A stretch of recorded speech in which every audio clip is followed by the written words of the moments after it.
আজকে আলোচনার বিষয় কোরবানির ইতিহাস, করণীয় এবং কিছু মাসাইল সম্পর্কে। আল্লাহ পাক রব্বুল আলামিনের নাজিলকৃত পবিত্র কালামুল্লাহ মাজিদ থেকে যে আয়াতে কারিমা আমি তেলাওয়াত করেছি, সেখানে আল্লাহ তাআলা বলেন সূরা আনামের 162 নম্বর আয়াতে যে কুল ইন্না সলাতি ওয়া নুসুকি ওয়া মাহইয়ায়া ওয়া মামাতি লিল্লাহি রাব্বিল আলামিন। অর্থাৎ আল্লাহ পাক রব্বুল আলামিন মুমিন বান্দাদেরকে বলতেছেন যে তোমরা বলো যে আমার নামাজ, আমার কোরবানি, আমার যত যাবতীয় ইবাদত বন্দেগী যা কিছু আছে আমল, এবং আমার জীবন এবং মরণ সব কিছুই ওই আল্লাহ সুবহানাল্লাহু তাআলার জন্য, যিনি আমাদেরকে সৃষ্টি করেছেন। সুবহানাল্লাহ। তাহলে আমাদের জীবনের শুরু থেকে শেষ অবধি পর্যন্ত, জীবনের শুরু লগ্ন থেকে একেবারে অন্তিম সময় পর্যন্ত যত যাবতীয় যা কিছুই করি না কেন সব কিছুই যেন আল্লাহর জন্য হয়। আল্লাহ তাআলা এটাই আমাদেরকে বুঝাইলেন, ঠিক না?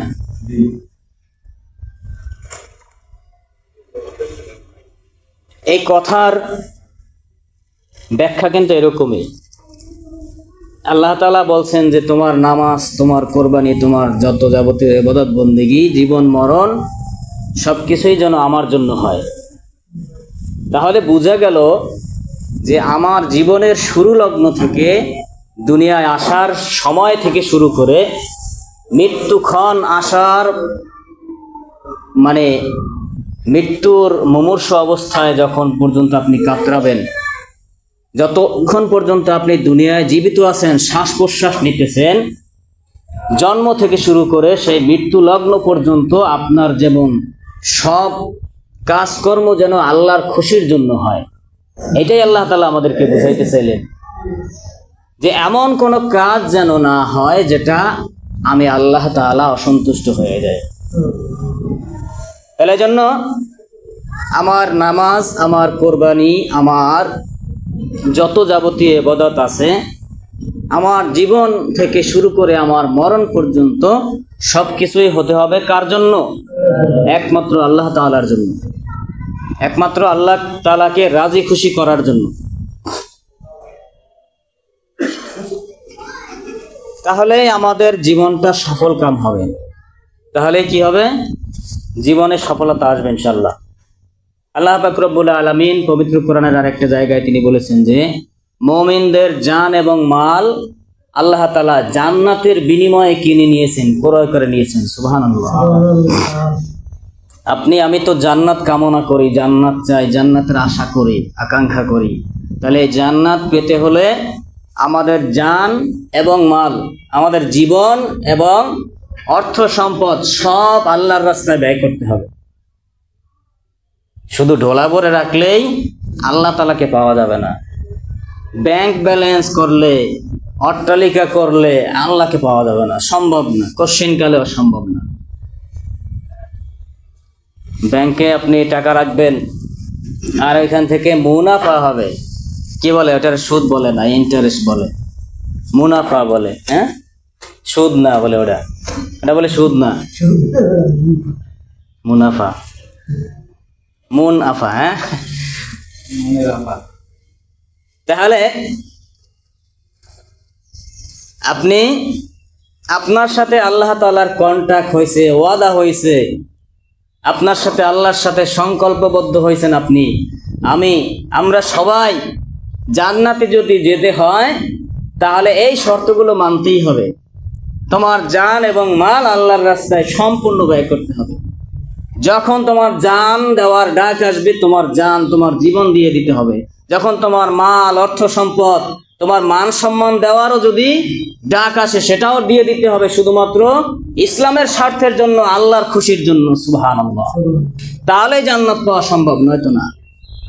দেখেন না, বাংলাদেশের মধ্যে অনেক আলেমরা নির্যাতিত, নিপীড়িত, লাঞ্ছিত, অপমানিত হয়েছে, রাজাকার খেতাব পাইছে, তারা ধর্ষণকারী হয়েছে। তারা কি ধর্ষণ করছিল? একটা লিস্ট করছে কি যে 1971 সালে একজন আলেমের নামে লিস্ট করছে যে 1971 সালে সে রাজাকার বাহিনীদের সাথে সংঘবদ্ধ ছিল এবং এত হাজার নারীদেরকে ধর্ষণ করছে। একজন আলেমের নামে অপবাদ দিয়েছে আর কি। তো যত হাজারের কথা বলছে, তাহলে 9 মাস যুদ্ধ হয়েছে না? 9 মাস যুদ্ধ হওয়ার পরেই তো স্বাধীন হয়েছে বাংলাদেশ। তাহলে 9 মাসে দৈনিক প্রায় 1000-এরও বেশি মানুষ পড়ে ভাগে। তাহলে একটা মানুষের শক্তি কতটুকু থাকে বলেন? দৈনিক 1000-এর বেশি মানুষের সাথে মেলামেশা করা, শারীরিক সম্পর্ক করা, এটা মানুষের এই বডির সম্পর্কে সম্ভব? কোনো মানুষের উপরেই সম্ভব না। এত শক্তি আল্লাহ তাআলা দেয় না মানুষকে। তাহলে চিন্তা করেন কত বড় গাঁজাখুরি কথাবার্তা বলে, যে এরা যে গাঁজা খাইয়া মানে কথা বলতেছে এটা বোঝা যায়। আর গাঁজা তো খাইছে মানে ডেট ওভার গাঁজা খাইছে। নইলে একজন আলেমের ব্যাপারে এই কথা কিভাবে বলে? কত বড় মানে আল্লাহর নাফরমানিতে লিপ্ত হয়ে গেছে। চিন্তা করেন যে একজন আলেমের ব্যাপারে এই ধরনের কথা বলে। নাউজুবিল্লাহ। আল্লাহ তাআলা তার কি বিচার করবে জানি না, দেখাইতেছে, আস্তে আস্তে দেখাবে। যেমন করে নমরুদ বেশি চালাকি করছিল, ফেরাউন বেশি চালাকি করছিল। এজন্য একটা মুরব্বীর একটা কথা বলে যে যত করবা চালাকি পরে বুঝবা জ্বালা কি। তাহলে জ্বালা বুঝতে হলে পরে সময় আসতেছে। আর সেই আলেম একটা কথা বলছিল যে আমাকে যে রাজাকার বলে সে পিতৃ পরিচয়হীন জারজ সন্তান ছাড়া আমাকে রাজাকার বলার দুঃসাহস দেখাতে পারে না। তাহলে শেষ পর্যন্ত সেই প্রমাণ হয়েছে যে তার বাবা আসলে মুসলমান না, তার দাদা, তার নানা, তার আত্মীয় স্বজন বেশিরভাগই বিধর্মী। তাহলে জন্য আলেমদের ব্যাপারে যারা বাজে মন্তব্য করে তাদেরকে আল্লাহ তাআলা উচিত শিক্ষা দেয় শেষ পর্যন্ত। কারণ আলেমরা হলো জাতির শ্রেষ্ঠ সন্তান। এই জাতিকে ঠিক করার জন্য, জাতির কাঠামো মেরুদণ্ড ঠিক করার জন্য, দুনিয়ায় সুখে শান্তিতে থাকার জন্য কিভাবে ভালো চলা যায় এই পরামর্শ দেন, এবং আখিরাতে কিভাবে জান্নাতে যাওয়া যায়, জাহান্নাম থেকে বেঁচে জান্নাতের পথে রওনা দেওয়া যায়, এই সমস্ত পরামর্শ, এই সমস্ত মাশওয়ারা, এই সমস্ত বুদ্ধি পরামর্শ কারা দেন? এই আলেমরাই দেন। আলেমরা যদি এই কোরআন হাদিসের কথা না বলতো, মানুষ হাফিজুর রহমান সিদ্দিকী কুয়াকাটা হুজুর তিনি একটা কথা বলছিলেন যে যদি আলেমরা না থাকে, আলেমদেরকে যদি কদর না করা হয়, সম্মান করা না হয়, তাহলে যখন আলেম বিলীন হয়ে যাবে তখন মানুষ এমন ভাবে মারা যাবে যে কুকুর মারা যায়, গরু মারা যায়। এরা মারা গেলে যেমন মানুষ কি করে ফেলে দেয়, অথবা একটা জায়গায় খুঁজে মাটি গর্ত করে এরপরে ওইখানে চাপা মাটি দিয়ে দেয়। গরু মারা গেলে, কুকুর মারা গেলে যেমন জানাজা পড়ানো হয় না, হয়তো খালে ভাসিয়ে দেওয়া হয়, নয়তো মাটি খুঁড়ে ওখানে পুঁতে রাখা হয়, ঠিক তেমনি মানুষ ওইভাবে মারা যাবে আলেমদেরকে যদি সম্মান না করে। আলেমরা যদি না থাকে তাহলে মানুষ ওই রকমের মারা যাবে, তাদের জানাজা দেওয়ার মতো লোক থাকবে না। দেখেন না বাংলাদেশে অনেক ইতিহাস, বড় বড় নেতারা বড় বড় কথা বলে, তাদের জানাজায় লোক পাওয়া যায় না। আর যাদেরকে রাজাকার বলা হয়, যাদেরকে অনেক অপবাদ দেওয়া হয়, তাদের জানাজায় লোকের অভাব নাই, আটকাইয়ে রাখতে পারে না, এরপরেও মানে দেয়াল টপকে তারপর চলে আসে। সুবহানাল্লাহ, সুবহানাল্লাহ। তাহলে আল্লাহ তাআলা যাকে ভালোবাসে তার ভালোবাসা ফিরানো দুনিয়ার মানুষের পক্ষে সম্ভব না। এজন্য এগুলো করা যাবে না। আলেমদের ব্যাপারে যারা বাজে মন্তব্য করে তাদের হুঁশিয়ার হতে হবে, সাবধান হতে হবে। এই আলেমরা হলো জাতির শ্রেষ্ঠ সন্তান, এটা বুঝতে হবে। আলেমরা না থাকলে আমরাই বিপদে পড়ব। এই আলেমদেরকে যখন জন্মগ্রহণ করেন তখন আলেমদের ডাকা লাগে, আলেমদের ডেকে এরপরে কানে আজান দেওয়া লাগে, একামত দেওয়া লাগে। আপনার বিয়ে পড়ানোর সময় ওই আলেমদেরকেই লাগে। আপনার বাবার বিয়ে যদি এই আলেম সমাজ না পড়াইতো তাহলে আপনি কিভাবে আসতেন দুনিয়ায় বলেন? আপনি তো হালাল পদ্ধতিতে আসতে পারতেন না, এটা তো বুঝতে হবে। এরপরে আপনি মারা যাবেন, যখন আপনার দাদা, আপনার বাবা, আপনি যখন মারা যাবেন, তখন এই আলেমদেরকে ডেকে জানাজা পড়ানো লাগে।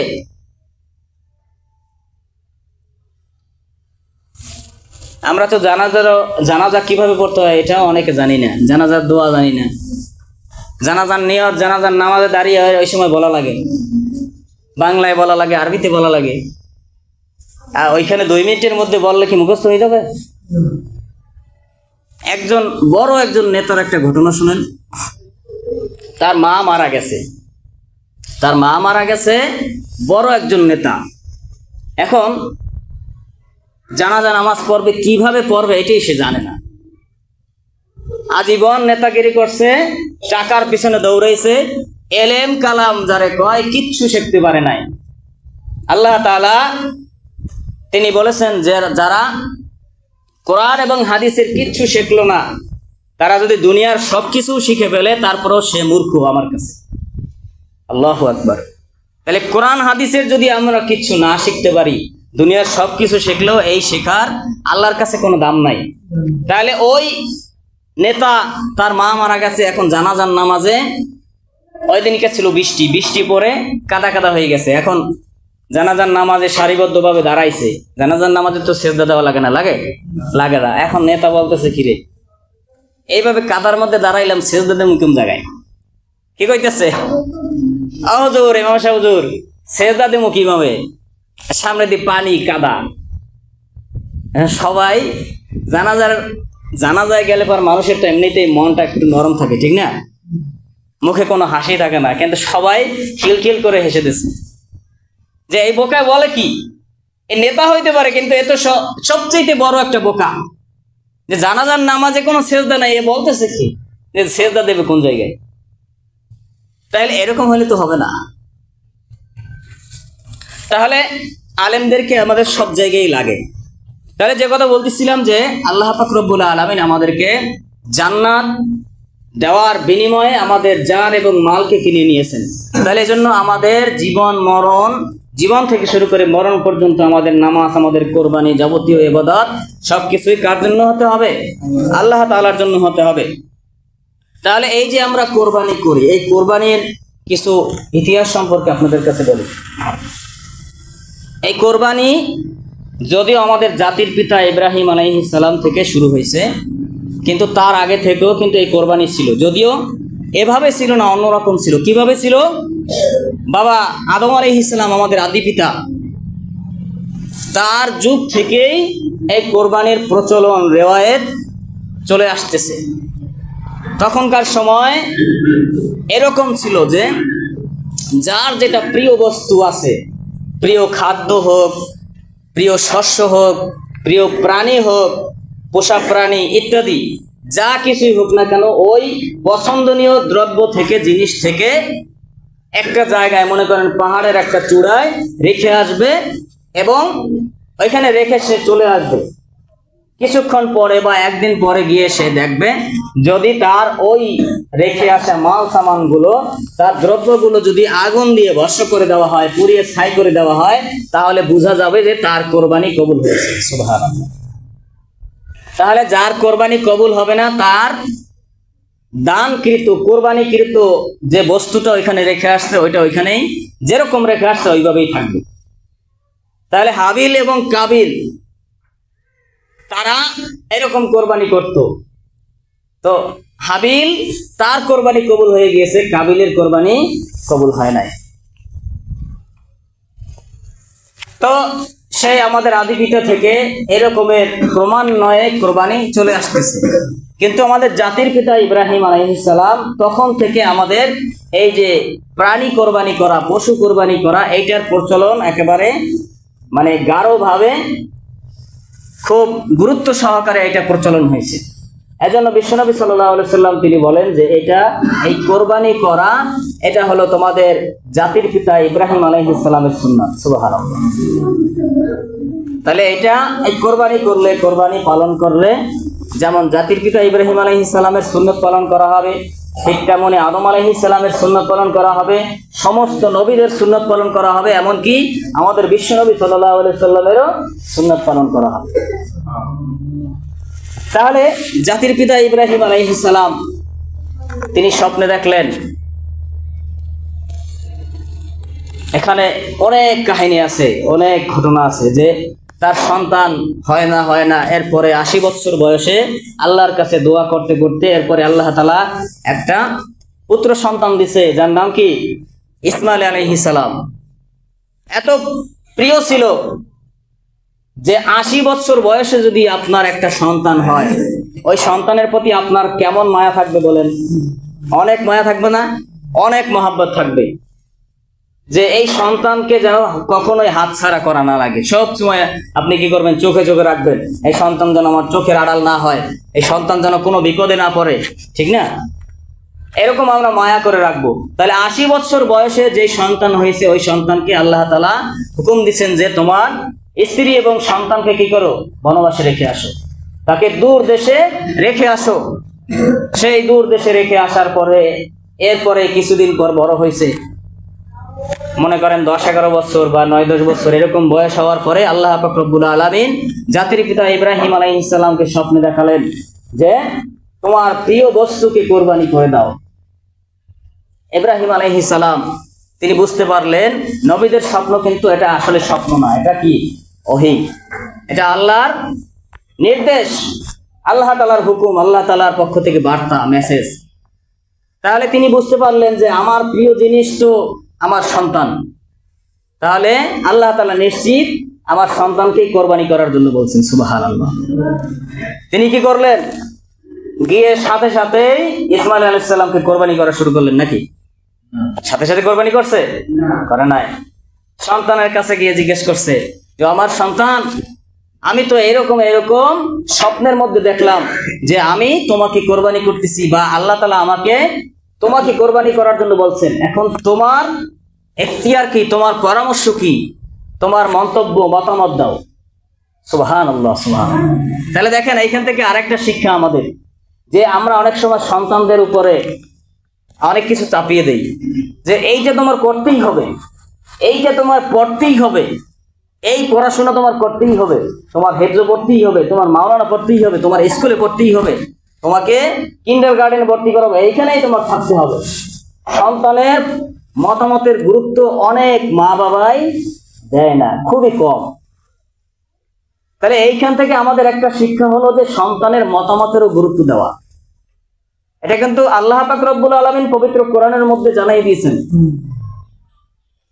তাহলে আল্লাহ তাআলা যেহেতু জানিয়ে দিয়েছেন, তার মানে বোঝা গেল যে এই জন্য আল্লাহ তাআলা আমাদেরকে বার্তা দিয়েছেন, মেসেজ দিয়েছেন বোঝার জন্য যে তোমরাও কি করো? ইসমাইল আলাইহিস সালামকে যেমন ইব্রাহিম আলাইহিস সালাম তার পিতা তার সন্তানকে কি করছে? গুরুত্ব দিয়েছে তার মতামতের, ঠিক তেমনি তোমরাও কি করো? তোমাদের সন্তানদের মতামতের গুরুত্ব দাও। এটা হলো আমাদের জন্য শিক্ষা। তাহলে আমরা কি করতে পারি? সন্তানদের কাছ থেকে পরামর্শ করতে পারি যে বাবা, তোমার ব্যাপারে এই সিদ্ধান্ত নিয়েছি, তুমি কি এই সিদ্ধান্তের উপরে অটল আছো কিনা, এটাতে তুমি রাজি খুশি কিনা, বা তোমার কোনো মন্তব্য বা মতামত থাকলে তুমি পেশ করতে পারো। এরপরে আপনি যদি দেখেন যে আপনার সন্তানের পরামর্শটা, মতামতটা সঠিক, তাহলে আপনি ওইটা মেনে নেন, তাতে তো কোনো সমস্যা নাই। আপনার সন্তানের যদি ভালো চান, তাহলে যেটা ভালো হয় ওইটাই আপনি মেনে নেন, সমস্যা কোথায়? আর যদি দেখেন যে আপনার সন্তান ভুল সিদ্ধান্ত নিছে, আপনি হুট করে রেগে যাবেন না। আপনি সন্তানকে বোঝাবেন যে বাবা দেখো, আমি তোমাকে যে পরামর্শটা দিছি এবং তুমি যে পরামর্শটা দিছো, তোমার যে মন্তব্য, মতামতটা দিছো, উপস্থাপন করছো, তোমার মতামতটা এইভাবে এইখান থেকে ভুল আছে, তোমার মতামতে ত্রুটি আছে। যেহেতু তোমারটা ত্রুটি আছে, তাহলে আমারটার সাথে মিলিয়ে দেখো আমারটা এখানে সঠিক আছে কিনা। আমারটা যদি সঠিক মনে হয় তাহলে তুমি এটা মানো। সন্তানের কাছে আপনি বিবেচনা ছেড়ে দেবেন, তাহলে এমনিতেই দেখবেন সন্তান মানবে। আর যদি না মানতে চায়, তাকে বোঝানোর চেষ্টা করবেন। তাহলে সন্তানের কাছে ইব্রাহিম আলাইহিস সালাম যখন বললেন যে আমি তোমাকে কোরবানি করতে চাই, তোমার মতামত দাও, তখন ইসমাইল আলাইহিস সালাম তিনি বললেন যে হে আমার পিতা, আপনি যেহেতু স্বপ্নে আদেশ পেয়েছেন আমাকে কোরবানি করার, আপনি আপনার হুকুম পালন করুন, আল্লাহর হুকুমকে আপনি পালন করুন, আমাকে আপনি ধৈর্যশীলদের অন্তর্ভুক্ত হবেন। সুবহানাল্লাহ। তাহলে প্রথম গেল বাবার জন্য শিক্ষা, মাতা পিতার জন্য শিক্ষা, যে সন্তানদের ব্যাপারে মতামত নেওয়া। আবার সন্তানের দ্বিতীয় আয়াতের শেষ অংশে কাদের জন্য শিক্ষা? সন্তানদের জন্য শিক্ষা। যে বাবা যেটা বলছে ওইটাতে সে কি স্যালেন্ডার করে দিছে, আত্মসমর্পণ করে দিছে, মাথা নত করে দিছে, নতজানু হয়ে গেছে, যে বাবা আপনি যেটা বলবেন ওটাতে আমি রাজি আছি, আমাকে ধৈর্যশীলদের অন্তর্ভুক্ত হবেন। সুবহানাল্লাহ। এরকম সন্তান বর্তমান সময়ে পাওয়া খুবই কষ্টকর। কারণ বাবারা ওইরকম, মা বাবা তারাও সন্তানদের সাথে ওইরকম কর্কশ ভাষা ব্যবহার করে, সন্তানরা ওইটা শেখে। মা বাবা ঘরে বসে ঝগড়া বিবাদ করে, গালাগালি করে, একজন আরেকজনকে বিশ্বাস করে না, একজন আরেকজনকে তোহমত দেয়, ইত্যাদি ইত্যাদি, এগুলোতে ভরপুর সংসারের মধ্যে। সন্তান তো বাহির থেকে খারাপ কিছু শেখা লাগে না, সে তো ঘর থেকেই এগুলো শিখে নেয়, ঠিক কিনা বলেন? তাহলে মা বাবার কাছ থেকে যেটা পায় সন্তান, ওইটাই সন্তানের হৃদয়ের মধ্যে লালন করে নেয়। এজন্য একটা কথা আছে যে এই যে ছেলে মেয়ে ছোট ছোট সোনামণিরা আছে, বাচ্চারা, এরা হলো কাদামাটির মতো। কাদামাটি দিয়ে যখন কুমাররা যখন মাটির ইট বানায়, হাড়ি পাতিল বানায়, এটা যখন নরম থাকে তখন কিন্তু যেমন ইচ্ছা তেমন ডাইস, তেমন স্ট্রাকচার, তেমন ডিজাইন দেওয়া যায়। যখন ওইটাকে পোড়াইয়া, মাটি ওইটাকে পোড়াইয়া, আগুনে পোড়াইয়া শক্ত করে ফেলে, লাল করে ফেলে, এরপরে আর নতুন করে ডিজাইন দেওয়া সম্ভব না। এই জন্য একটা কথা আছে যে কাঁচা না নোয়ালে বাস, পাকলে করে ঠাস ঠাস। আপনি মনে করতেছেন আপনার বাচ্চা এখন ছোট, আপনার সোনামণি, সে এখন নামাজ পড়ে না, তো কি হয়েছে? বড় হইলে পড়বে। বড় হইলে তো গাছ শক্ত হয়ে যাবে, তখন আপনি ছেলে কেন তাকে পিটাইও মসজিদে আনতে পারবেন না, তাকে ইসলামের ব্যাপারে দাওয়াত, তখন আপনি যদি বলতে যান বড় হলে পরে, এরপরে আপনাকে উল্টা ধমক দেবে। এমনকি গায়ে হাত তোলারও প্রমাণ, নজির বাংলাদেশে আছে। এজন্য যখন কথা বললে শুনবে, মানবে, তখন বলে। তখন আমরা বলি না, বলি যখন শুনবে না তখন বলি, আহারে আমার সন্তান, আমার ছেলে, আমার মেয়েটা কথা শুনে না, যেমন ইচ্ছা তেমন চলে। যখন কথা শুনতো তখন তো বলেন নাই, তখন বলছেন ছোট বাচ্চা, ঠিক কিনা বলেন? তাহলে জন্য সন্তানদেরকেও নরম হতে হবে, নমনীয় হতে হবে, আর মা বাবাদেরকেও সন্তানদের ভালো কিছু শিখাইতে হবে, তাহলে উভয় পক্ষের জন্যই ভালো। তাহলে আল্লাহ পাক রব্বুল আলামিন সূরা আস-সাফফাতের 102 নম্বর আয়াতে এখানে বলেছেন যে ফালাম্মা বালাগা মাআহু সা'য়া ক্বালা ইয়া বুনাইয়া ইন্নী আরা ফিল মানাম আন্নী আযবাহু ফানজুর মাযা তারা ক্বালা ইয়া আবাতি ফাআল মা তু'মার সাতাজিদুনি ইনশাআল্লাহু মিনাস সাবিরিন। আল্লাহ তাআলা সূরা সাফফাতের 102 নম্বর আয়াতে এখানে কোট করে দিয়েছেন আমাদের জন্য, দুনিয়ার সব মানুষের জন্য, যে ইব্রাহিম আলাইহিস সালাম তিনি পিতা হয়ে, একজন নবী হয়ে সন্তানের কাছে অনুমতি চাইলেন, আর সন্তানও বাবার হুকুমে, আল্লাহর আদেশ মোতাবেক, আল্লাহর আদেশকে অমান্য করে নাই, তিনি কি করছে? সারেন্ডার করে দিয়েছে। এজন্য বাবাদের জন্য শিক্ষা, সন্তানদের জন্য শিক্ষা। আমরা কি গ্রহণ করতে রাজি আছি না ইনশাআল্লাহ? তাহলে আমাদের জীবনটা সুন্দর হবে। তাহলে এই গেল আমাদের কোরবানির ইতিহাস।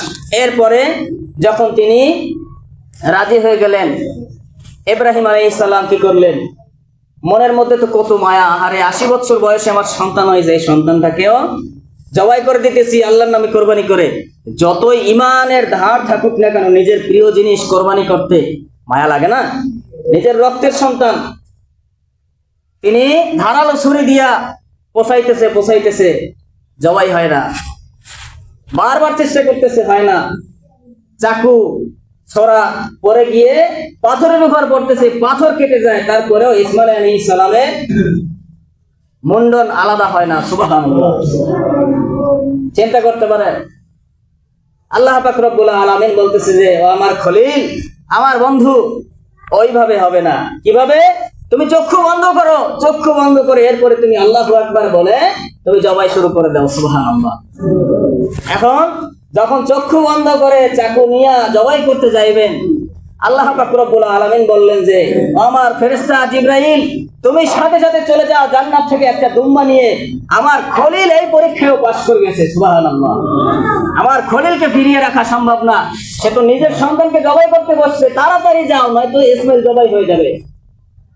আল্লাহ রাব্বুল আলামিন জিবরাইল আলাইহিস সালামকে জান্নাত থেকে দুম্বা নিয়ে পাঠিয়ে দিয়েছেন, যাও এই দুম্বাটা চাকুর নিচে শোয়া দাও আর ইসমাইলকে ওখান থেকে সরাই দাও। সুবহানাল্লাহ। এরপরে চক্ষু বন্ধ করে যে জবাই করতেছে, দেখে যে জবাই হয়ে গেছে, চক্ষু খুলে দেখে যে ইসমাইল আলাইহিস সালাম পাশে দাঁড়ানো, সাথে সাথে দুম্বা জবাই হয়ে গেছে। সুবহানাল্লাহ। তাহলে সেই ত্যাগ তিতিক্ষার কোরবানি আমাদের জন্য। আমরা তো অনেক মানুষ মনে করি যে কোরবানি তো গোশত খাওয়ার জন্য, আসলে গোশত খাওয়ার জন্য না, এটা একটা ত্যাগ, এটা একটা কোরবানি। কোরবানি মানে বিলিয়ে দেওয়া, নিজের প্রিয় জিনিসকে আত্মসমর্পণ করে দেওয়া, আল্লাহর কাছে সারেন্ডার করে দেওয়া, মাথা নত করে দেওয়া। এই জন্য আলেমগণ তারা কিন্তু বলে যে আপনি যে পশুটার দ্বারা কোরবানি করবেন, ওই পশুটা অন্ততপক্ষে আপনি 1 বছর বা 6 মাস আপনি নিজের বাসায় লালন পালন করেন। আপনি দেখবেন, খাবার খাওয়াইবেন, আপনি তাকে আদর করবেন, গোসল করাই দেবেন, আপনার ওই পশুটার প্রতি একটু মায়া হবে, আন্তরিকতা তৈরি হবে, ঠিক কিনা বলেন? তাহলে যখন আপনার ওই পশুটার প্রতি, ওই প্রাণীটার প্রতি মায়া হবে, ওইটা দিয়ে যখন আপনি কোরবানি করবেন, তখনই আসলে প্রকৃতপক্ষে কোরবানি হওয়া সম্ভব। তাহলে এই জন্য যারা আমরা কোরবানি করব এদিকে লক্ষ্য রাখতে হবে। হয়তো এবছর সম্ভব হয় নাই, আগামী বছর থেকে এদিকে আমাদের খেয়াল রাখতে হবে।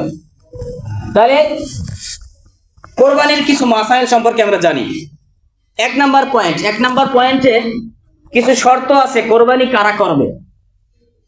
কোরবানি যারা করবে তারা মুসলিম হতে হবে, অমুসলিম কোনো ব্যক্তির জন্য কোরবানি ওয়াজিব না। এরপরে এই 1 নাম্বারের মধ্যে কয়েকটা পয়েন্ট আছে, এই গেল একটা, মুসলিম হতে হবে। 2 নাম্বার, যিনি কোরবানি করবে তার যদি অর্থ সম্পদ থাকে, তিনি যদি প্রাপ্তবয়স্ক না হয় তাহলে কিন্তু সে কোরবানি করতে পারবে না, তার জন্য প্রাপ্তবয়স্ক হতে হবে, ঠিক আছে?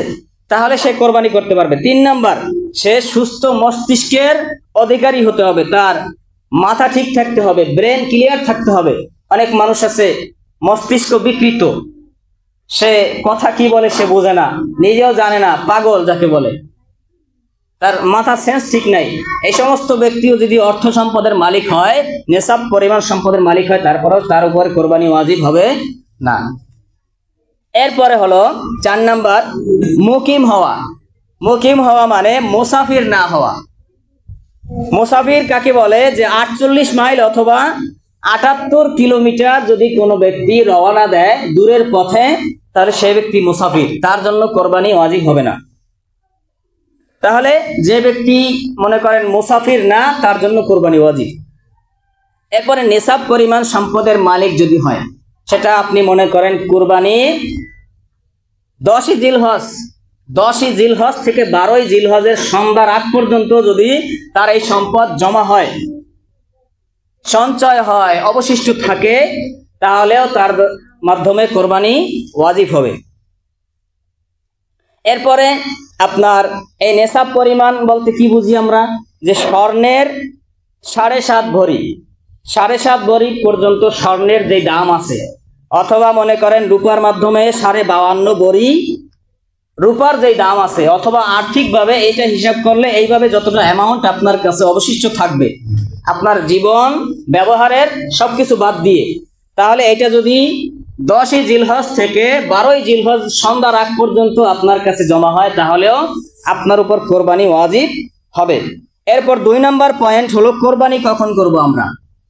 কোরবানি করার সময় এটা হলো জিলহজ মাসের 10 তারিখ থেকে শুরু করে 12 তারিখের সূর্যাস্তের আগ পর্যন্ত যে কোনো টাইমে কোরবানি করা যাবে। তবে যেদিনকা জিলহজ মাসের 10 তারিখ, যেদিনকে আমরা নামাজ পড়ব, ওই দিনকা নামাজের শেষে কোরবানি করা উত্তম।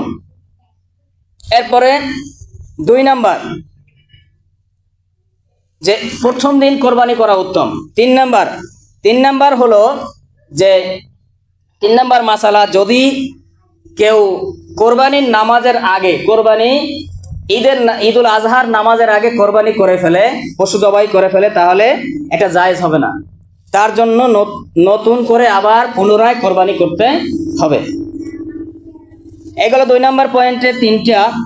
এরপরে 3 নাম্বার পয়েন্ট হলো যে আপনি কি কি পশুর মাধ্যমে কোরবানি করতে পারবেন, এবং এই পশুগুলোর বয়স কিরকম হতে হবে, বয়সের সীমা।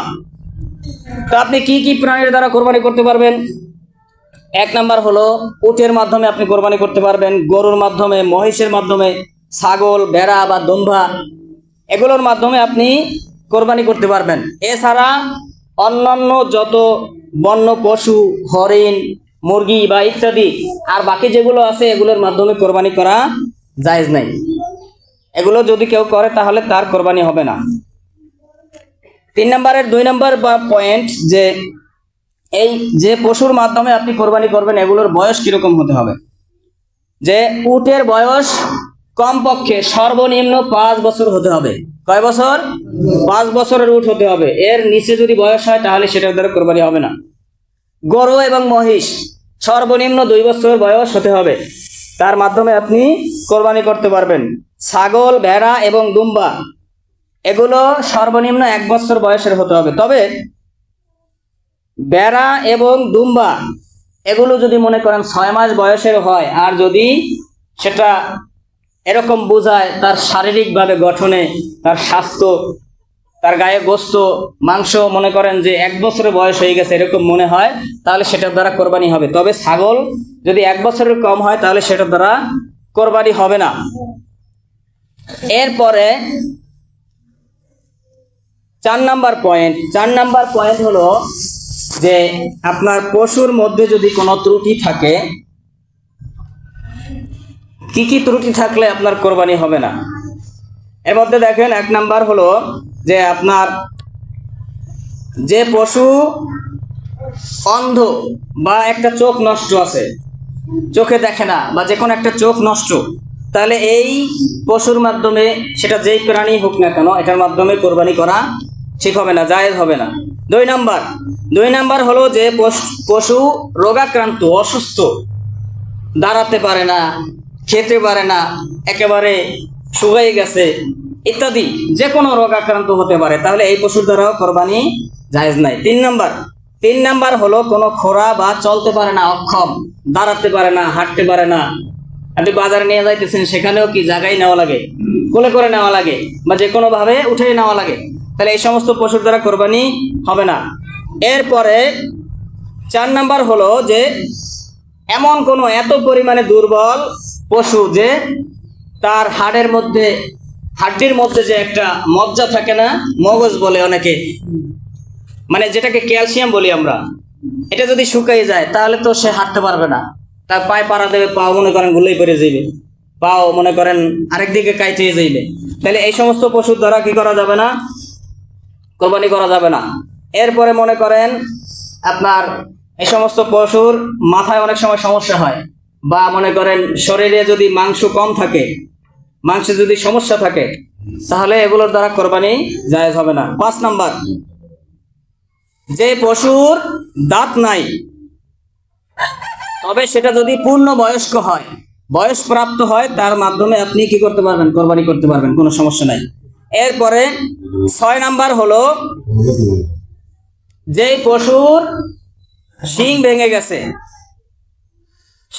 গেছে, ওই পশুর মাধ্যমে আপনি কোরবানি করতে পারবেন না।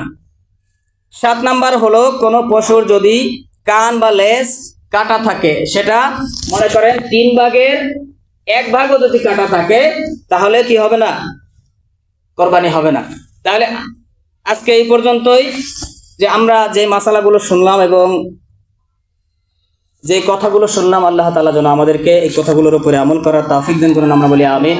ওয়া আখিরু দাওয়ানা আলহামদুলিল্লাহি রাব্বিল আলামিন। আসসালামু আলাইকুম ওয়া রাহমাতুল্লাহি ওয়া বারাকাতুহু।